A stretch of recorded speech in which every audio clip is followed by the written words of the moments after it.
ભરૂચ તાલુકાના ભોલાવ ગામમાં ગામ લોકોએ સામાજિક અને જાહેર કાર્યક્રમો માટે સુવિધા ઉપલબ્ધ થાય તે હેતુથી અંદાજિત 80 લાખ ઉપરાંતના કોમ્યુનિકેશન હોલનું નિર્માણ થવા પામ્યું છે.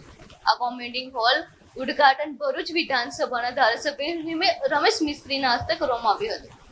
નર્મદા કોલોની સામે અને હરિકૃષ્ણ સોસાયટીની બાજુમાં આવેલ સ્થળે હોલનું નિર્માણ કરવામાં આવશે, જે ગામના સામાજિક, સાંસ્કૃતિક અને ધાર્મિક કાર્યક્રમો માટે ઉપયોગી બનશે.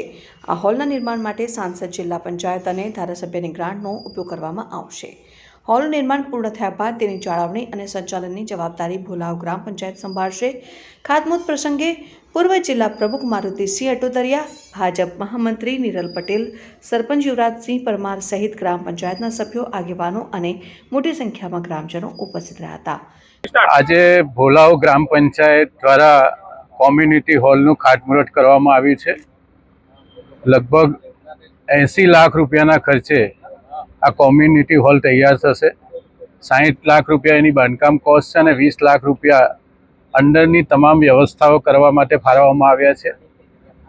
સંસદ સભ્ય મનસુખભાઈ વસાવા, જિલ્લા પંચાયતના સભ્ય ધર્મેશભાઈની ગ્રાન્ટમાંથી, નાણાં પંચની ગ્રાન્ટમાંથી અને ગ્રામ પંચાયતના સ્વભંડોળમાંથી કુલ મળીને વિવિધ ગ્રાન્ટોમાંથી આ રકમ ફાળવવામાં આવી છે.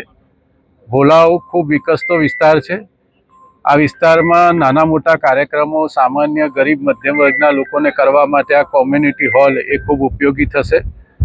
ભોલાવ પંચાયત ખૂબ વિસ્તૃત ભૌગોલિક એરિયા ધરાવે છે, એટલે એનું મેન્ટેનન્સ પણ ભોલાવ પંચાયત જ કરશે. રાજ્ય સરકાર પણ આ પ્રકારના કોમ્યુનિટી હોલના કન્સેપ્ટને ખૂબ પ્રોત્સાહન આપે છે.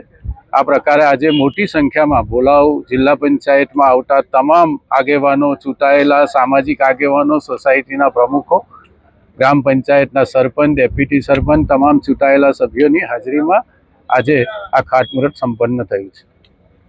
વિડીયો જર્નાલિસ્ટ વિરેન્દ્ર પાટીલ સાથે સત્યા ટીવી ન્યૂઝ ભરૂચ.